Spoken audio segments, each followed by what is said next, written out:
On May 15th, 2026, OpenAI connected ChatGPT to over 12,000 banks through Plate. Then a LinkedIn post about it went somewhat viral, predicting the personal finance industry has 9 months to live. 52 reactions, 123 comments, and enough financial advisor anxiety to fill a therapist's waiting room. Here's one of the problems. The post said it costs $20 a month. The actual price is $200 a month. Now, that's a 10x error in a post about trusting AI with your entire financial life. And that's not even the biggest thing that the author got wrong. I spend every day working with financial advisory firms, RIAs managing up to $10 billion in assets, building the systems that they use to acquire clients. I pulled data from 9 independent research organizations on this exact question. And the research says something that the LinkedIn panic crowd never bothered to read. Now, if you saw that post, or another one like it, there's plenty, and you felt your stomach drop, you're not alone. So here's what ChatGPT can actually do with your bank data. It can read balances, transactions, and investments through Plate. What it cannot do: execute trades, run Monte Carlo simulations, perform tax loss harvesting, accept fiduciary liability, or carry malpractice insurance. OpenAI's own disclaimer, verbatim: ChatGPT can help you stay informed and feel more confident managing your finances. But it is not a replacement for professional financial advice. That's not me saying it. That's the company that built it saying it. Quick disclosure, this is educational content based on published research and my experience working with financial professionals. Every source is named so you can verify it yourself. So what is ChatGPT's banking feature? It's a dashboard, a very impressive dashboard, but a dashboard. And if all you offer clients is what a dashboard can deliver, well, then quite frankly, you should be worried. But if you've built something a dashboard can't replace, a trust relationship, you're in a completely different game. And 9 independent research organizations just told us why. Here's what the data says, and none of this made it into the LinkedIn comments. Ceroli Associates, 2026, only 38% of affluent investors are even somewhat comfortable with AI in their financial relationship. That number is essentially flat from 39% the year before. It's not growing. Among investors over 50, the demographic holding the vast majority of investable wealth, comfort drops off a cliff. The people with the money don't want the robot. Janus Henderson surveyed 1,000 US investors with $250,000 or more in investable assets in March 2026. 79% said that they would be upset if their advisor used AI without telling them. 87% want a human element preserved, even if AI is involved. Matt Sommer, head of specialist consulting at Janus Henderson, said it directly. AI may actually increase the value investors place on human-led decision-making and personal connection. Now, here's the one that should stop you cold. Andrej Karpathy, founding member of OpenAI, built a tool that scored 342 occupations for AI exposure on a scale from 0 to 10. Financial analysts scored a 9. Personal financial advisors, 7. Same industry, completely different scores. And here's what Karpathy's own tool says about why. The occupation is protected by a significant interpersonal component, as clients often require human trust, emotional reassurance during market volatility, and complex ethical judgment that AI cannot yet fully replicate. So even the people building AI acknowledge the relationship moat. So what does this mean for your practice? The asset that protects you isn't your credentials, your certifications, or your tech stack. It's the trust relationship. The question is, how do you build that trust at scale with hundreds of prospects who've never met you? How do you create a real clone of yourself? Not an AI approximation, no, but actually you, your face, your voice, your judgment, working for your practice around the clock. The math gets even more interesting. The Bureau of Labor Statistics projects 10% employment growth for personal financial advisors from 2024 to 2034. Their exact words, much faster than the average for all occupations. That's roughly 24,100 openings per year. Meanwhile, McKinsey projects a shortage of approximately 100,000 advisors by 2034. Demand is accelerating, the supply of advisors is shrinking. And Russell Investments, in their April 2026 Value of an Advisor study, put a number on what a human advisor is actually worth: 4.92% annually. The largest single component? Behavioral coaching at 2.3%. That's nearly half the total value that you bring to the table.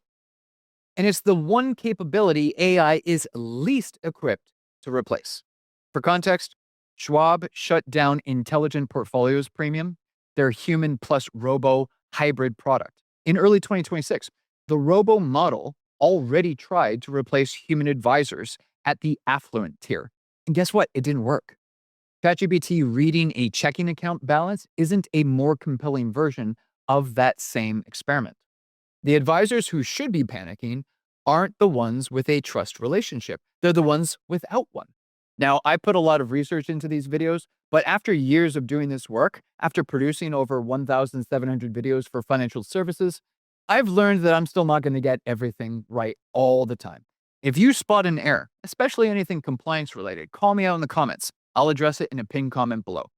And if this kind of content is useful for you, subscribe. We publish a new video every week specifically for financial professionals. So if the relationship is the moat, and the data says it is, the strategic question becomes, how do you build that trust with hundreds of prospects who've never met you? Brand Builders Group partnered with the Center for Generational Kinetics and surveyed over 1,000 Americans. 74% said they're more likely to trust someone who has an established personal brand. And here's the number that matters most if you're here watching this now.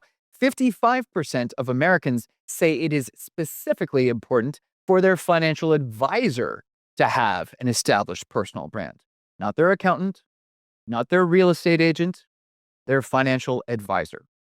And 58% would pay more for a professional who does not work at a large company but has an established personal brand. So if you're an independent RIA competing against wirehouses, that's worth hearing twice. Your independence is an asset if you've built the brand to back it up. Now, where do people go to evaluate that brand? According to Pew Research Center's 2025 study of over 5,000 US adults, 84% of Americans use YouTube. That's the most widely used online platform in the country, ahead of Facebook at 71%. And YouTube isn't a social feed, it's a search engine. So when a prospect types, "Should I do a Roth conversion before I retire?" they're not scrolling, they're hunting. And when they find an advisor who's published hours of deep, specific, personality-driven content on exactly that question, well, they don't need ChatGPT to read their bank balance. They need that advisor's calendar link. And listen, this isn't theory. Root Financial's James Knoll built his firm from startup to approximately $2.14 billion in assets under management. That's from their March 2026 SEC Form ADV, with YouTube as the primary growth engine. His production cost is approximately $20,000 per year. Get this. His YouTube ad revenue is approximately $120,000 per year. That's a net positive marketing model. Those numbers come from the Do Business, Do Life podcast, episode number 62 from May 2024. And Knoll's close rate from the first meeting? Well, after a prospect has watched his content, in his own words, 90%, 97% of people do move forward. The typical prospect watches for about 18 months before they ever reach out. No chatbot generates an 18-month trust relationship.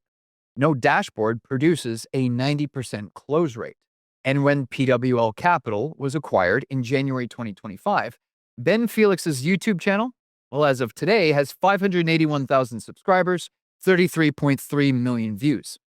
It was explicitly cited as a strategic asset in the acquisition. YouTube didn't just build the client base. It was the asset. And listen, I should be transparent. I help financial advisors build YouTube channels. So take everything I'm saying with that filter. But every source I've cited is public and verifiable. Don't take my word for it. Read the data yourself. If you've been on the fence about building content, or if this AI panic made you question whether it's even worth the effort, the data is clear. The advisors building content right now aren't just protecting themselves against AI. They're becoming more scarce and more valuable simultaneously. As Michael Kitces pointed out in the Think Advisor in May 2026, AI tools that eliminate entry-level tasks may actually worsen the advisor shortage by collapsing the talent pipeline, which means the advisors building trust at scale right now aren't just ahead of AI. They're ahead of everyone who hasn't started. If you're thinking, okay, I get it, Andrew, but how do I actually build this without spending 20 hours a week? I wrote a free book called Mastering YouTube Marketing for Financial Services. It covers everything from your first video to building a compliant content system that generates qualified leads. Find the link below and grab a copy for free. Here's what you're probably asking right now. If the trust relationship really does produce those numbers, 90% close rates, $2 billion in AUM from content, what does that first meeting actually look like? Because it's a completely different conversation than a cold prospect walking in off a referral. That's exactly what I break down in this video here. Watch it now.